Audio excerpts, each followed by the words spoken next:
Good morning dear student. हमने अपने पिछले लेक्चर में स्ट्रेस और स्ट्रेन के बारे में पढ़ा और हमने देखा कि अ, जो स्ट्रेस होती है वो तीन तरह की होती है। जो स्ट्रेन स्ट्रेस दो तरह की होती है, स्ट्रेन तीन तरह की बेसिकली हमने। जब वैज्ञानिकों ने और स्टडी करा और अध्ययन करा तो पता पड़ा कि तीन के अलावा और नई तरह की भी स्ट्रेन होती है। तो हम उनका भी और स्टडी करेंगे, उनका भी अध्ययन करेंगे, वो भी हमारे काम की है। अभी हमने बात करी थी कि लॉन्गिट्यूडनल स्ट्रेन की बात करी थी, मतलब अनुदैर्घ्य विकृति की बात करी थी। जब वैज्ञानिकों ने काम करा तो पता पड़ा कि जो बल लगाते हैं, बल के लंबवत दिशा में, परपेंडिकुलर डायरेक्शन में बॉडी में चेंजेस आते हैं। अगर लेंथ में इंक्रीमेंट होता है, ठीक है ना, तो 90 डिग्री पे जो उसके परपेंडिकुलर डायरेक्शन है उस डायरेक्शन में उसकी जो लेंथ होती है वो कम हो जाती है। जैसे सपोज करो मैं वायर है, ये मान लो मैं एक रॉड को ले लेता हूँ और यहाँ पे क्लैम्प कर देता हूँ इसको और यहाँ पे फोर्स लगाता हूँ नीचे डाउनवर्ड, तो इसकी लेंथ क्या होगी, बढ़ जाएगी। जब इसकी लेंथ बढ़ेगी तो इसकी डायमीटर क्या हो जाएगी, कम हो जाएगी। और अगर मैं इसको दबाऊँ यहाँ से तो इसकी लेंथ क्या हो जाएगी, छोटी हो जाएगी, तो डायमीटर क्या हो जाएगी, फूल जाएगी। मैंने आपको जो पिछले लेक्चर में एक छोटा सा वायर का बताया था, उसमें मैंने लेंथ को 90 डिग्री में लेंथ बढ़ने पर उसकी डायमीटर क्या होती है, कम होती हुई दिखाई दी। और जब मैंने उसकी लेंथ को कम करा था तो मैंने उसमें बताया था कि उसकी जो विड्थ होती है वो थोड़ी सी बढ़ जाती है। तो जब भी ऐसी चीज आती है नॉर्मल डायरेक्शन, अप्लाइड फोर्स के नॉर्मल डायरेक्शन, ठीक है ना, ये अपने आप हो रहा है, रिएक्शन के कारण हो रहा है, ठीक है ना। तो जो चेंजेस आते हैं उसको बताने के लिए वैज्ञानिकों ने एक नई भौतिक राशि की कल्पना करी, उसको कहा अनुप्रस्थ विकृति, ठीक है ना। पहले वाली का नाम था लॉन्गिट्यूडनल, अनुदैर्घ्य, ठीक है ना। इसका नाम क्या है, अनुप्रस्थ, ट्रांसवर्स।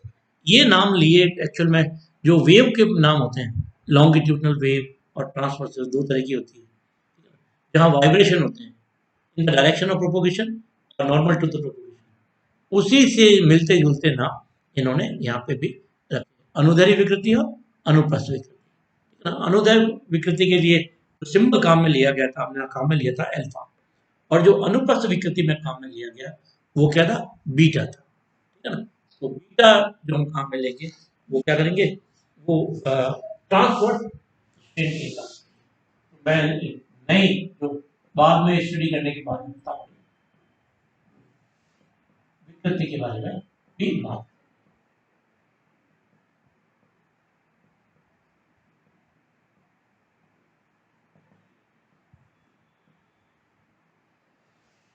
इसको हम कहेंगे बीटा, ठीक है ना।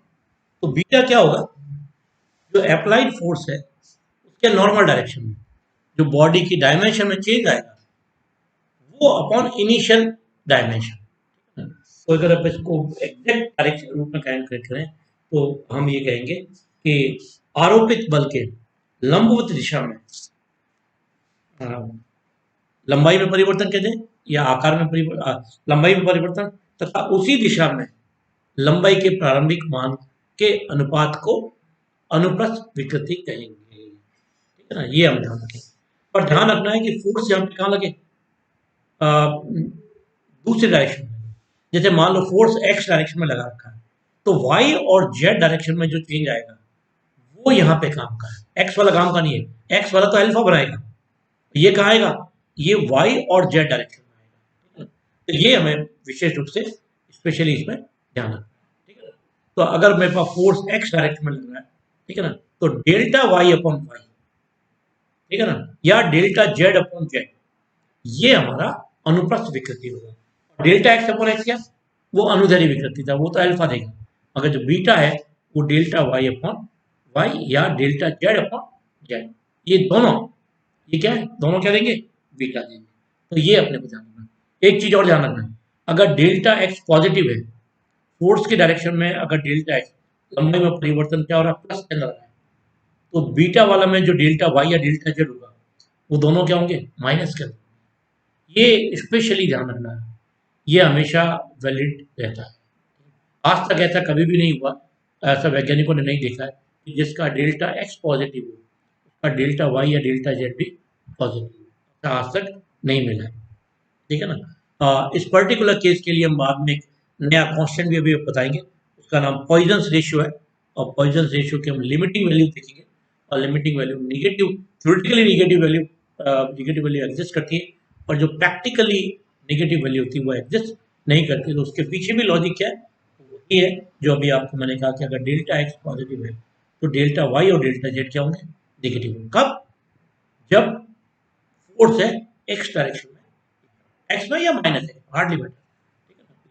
और अगर डेल्टा एक्स नेगेटिव है तो डेल्टा वाई और डेल्टा जेड क्या होंगे, पॉजिटिव, ठीक है ना।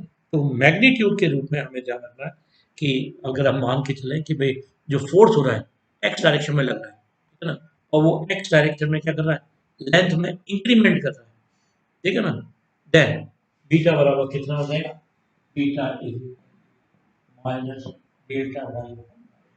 माइनस साइन क्यों लगाया, क्योंकि डेल्टा वाई माइनस में आएगा तो माइनस से माइनस मिलकर क्या हो जाएगा, प्लस हो जाएगा, जिससे कि हमारे पास जो फिजिकल क्वांटिटी है वो क्या रहे, पॉजिटिव, ठीक है ना। यहाँ पे हम क्या मानते हैं कि फोर्स कहाँ, फोर्स एक्स डायरेक्शन में है एंड डेल्टा एक्स क्या है, पॉजिटिव, ठीक है ना। देन क्या होगा, delta Y and delta both क्या होंगे, निगेटिव।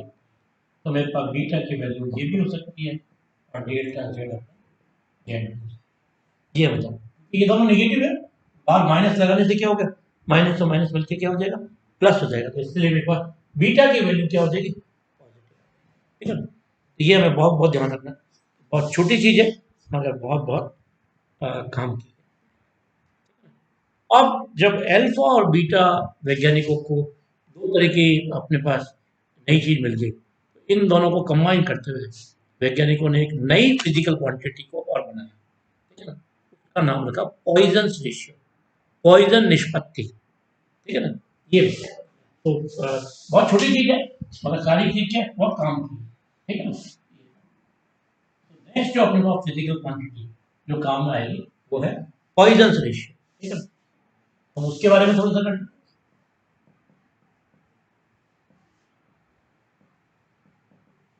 इसके लिए स्टैंडर्ड नोटेशन है सिग्मा, ठीक है ना, ये सिग्मा। हमारे पास अभी हमने देखा दो फिजिकल क्वांटिटी है, एक तो लॉन्गिट्यूडनल आई और एक ट्रांसवर्स आई, एक तो अल्फा आई और एक बीटा है। इन दोनों के रेशियो जो है वो किससे रिलेटेड है, पॉइजन रेशियो से रिलेटेड है। तो जो ये पॉइजन रेशियो है वो क्या है, ट्रांसवर्स जो स्ट्रेन है और लॉन्गिट्यूडनल स्ट्रेन है, इन दोनों के रेशियो के बराबर। तो हम अगर डिफाइन करना तो it is the ratio of transverse strain to the longitudinal strain, ठीक है ना। अनुप्रस्थ विकृति और अनुदैर्ध्य विकृति के अनुपात को पॉइजन निष्पत्ति कहते हैं। ये हम सिंपल सा हमारे सिग्मा बराबर कितना हो गया, बीटा, ये हमारा क्या बन गया।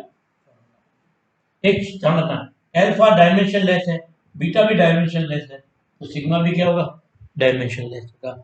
बहुत छोटी चीज है, हमें ध्यान रखनी है।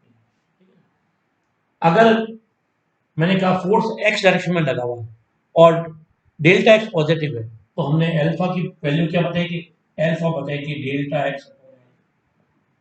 बीटा क्या हो सकता है, बीटा की दो वैल्यू पॉसिबल है, डेल्टा वाई अपॉन वाई, या क्या करते हैं बीटा की value delta Z upon Z, ये दो वैल्यू। तो इनमें से चाहे तो एक बार ये रख दो, चाहे ये वैल्यू। सिग्मा की वैल्यू क्या हो जाएगी, sigma is equal to minus delta Y upon into delta. ये माइनस साइन मैंने आपको बताया इसका मीनिंग क्या है, माइनस साइन करने पे क्योंकि ये प्लस है तो ये माइनस होगी, ये माइनस है तो ये प्लस होगी, तो ये दोनों मिलकर के मेरे को माइनस साइन देंगे, ये माइनस और माइनस मिलकर क्या हो जाएंगे, प्लस हो जाएंगे। ये सारी चीज जो इलास्टिक कांस्टेंट होते हैं उनको पॉजिटिव बनाने के लिए सारी सारी चीजें की, ठीक है। इसका रेलिवेंट एक फिगर जो अपन बनाना चाहें तो वो अपन छोटा सा बना सकते हैं, जो मैं पहले भी बना चुका हूँ मगर मैं अभी वापस एक बार उसको रिकलेक्ट कर देता हूँ तो आप और ज्यादा क्लियर हो जाएगा। मान लेते हैं कि अपने पास ये कोई पाइप है, पाइप की जगह हम रॉड लेते हैं, ये क्लैंप है यहाँ, ठीक है। मैंने यहाँ पे फोर्स लगाया, किसी भी तरीके से लटका सकते हैं, तो लटकाने से क्या हो गया, इसकी ये डायरेक्शन क्या होगी, ये साइड क्या होगी, कम हो गए।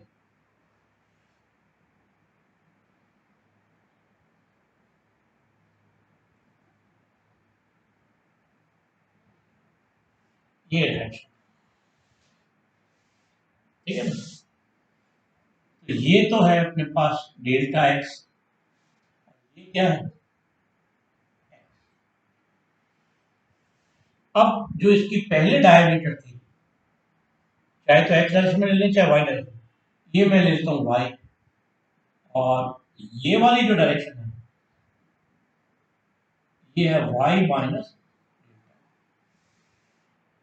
इसका मतलब है इसका और इसका जो सम है वो कितना है, डेल्टा वाई,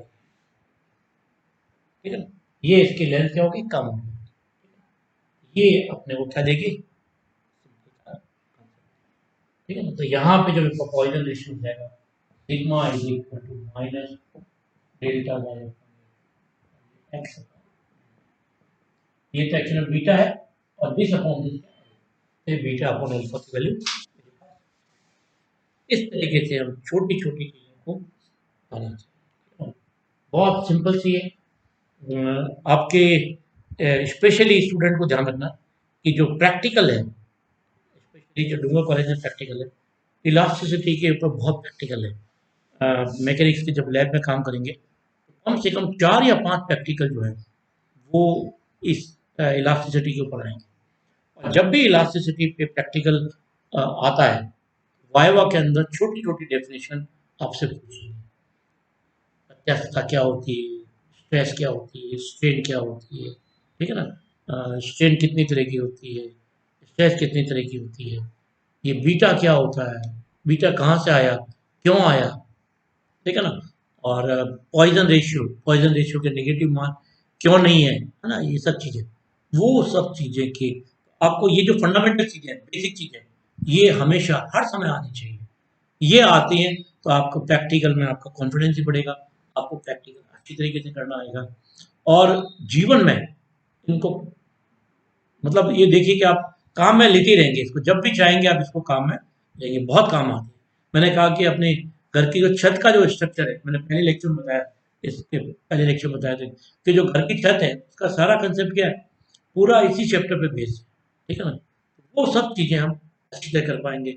छज्जे के ऊपर उतरते हुए कभी उतरना पड़ जाए तो हम किन बातों का ध्यान रखेंगे, कैसे बच सकते हैं, हमें कहाँ पर किस जगह पे कुछ ऑपरेशन करके कैसे मजबूती प्राप्त की जा सकती है, ये सब चीज़ें प्रैक्टिकली इस चैप्टर के अंदर सही आने पर हम इसको आगे जीवन में और अच्छे काम में, इसमें और भी नई नई चीज़ें हैं। जैसे अभी मैं कुछ काम में करूँगा, आपको एक स्ट्रेस और स्ट्रेन का एक ग्राफ प्लॉट करते हैं यूजुअली, उसको हम अगले लेक्चर में करेंगे, और उसके बाद में हम एक विशेष रूप से काम करेंगे हुक्स लॉ करेंगे, ठीक है ना। हुक्स लॉ के बारे में डिटेल में काम करेंगे, और वहाँ पे हमें 3 पैरामीटर में यंग्स के मिलेंगे, जिसको हम यंग्स का यंग्स मॉडुलस ऑफ इलास्टिसिटी कहते हैं, बल्क मॉडुलस आएगा, और एक शेयर मॉडुलस।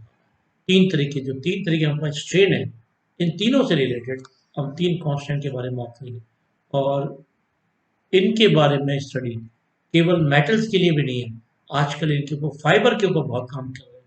कई तरह के फाइबर है, नेचुरल फाइबर है, आर्टिफिशियल फाइबर है, ठीक है ना, मेटेलिक फाइबर भी बनते हैं। सबको ध्यान में रखते हुए, काम में लेते हुए हम उनका काम करेंगे, ठीक है ना। अब ग्लास फाइबर भी आजकल डेवलप हो गए, बहुत सारे बन रहे हैं, तो सब चीज़ों के बारे में हमारे को, इन चीज़ों के बारे में काम करना। तो आप इस चैप्टर को बहुत ध्यान से और बहुत अच्छी तरीके से, अपने जो बुक्स रिकमेंडेड हैं, हिंदी हो चाहे इंग्लिश हो, आपको मैंने पहले लेक्चर में बताया कि जो ज़्यादातर 2 जो पब्लिशर हैं उनकी किताबें काम आ रही, कॉलेज बुक हाउस की, और एक इसकी हिमांशु पब्लिकेशन की, दोनों की किताबें मार्केट में अवेलेबल है, हिंदी मीडियम में भी अवेलेबल है, इंग्लिश मीडियम में भी अवेलेबल है। उसके अलावा बहुत सारी किताबें और अवेलेबल हैं मार्केट में, रेफरेंस बुक करके, वो भी हम देखते रहें, लाइब्रेरी से कंसल्ट करते रहें, लाइब्रेरी में आप बाकायदा उनको लें और कंसल्ट करें, टाइमली उसको यूज़ करें। तो आज हम अपने लेक्चर में इतना रखते हैं।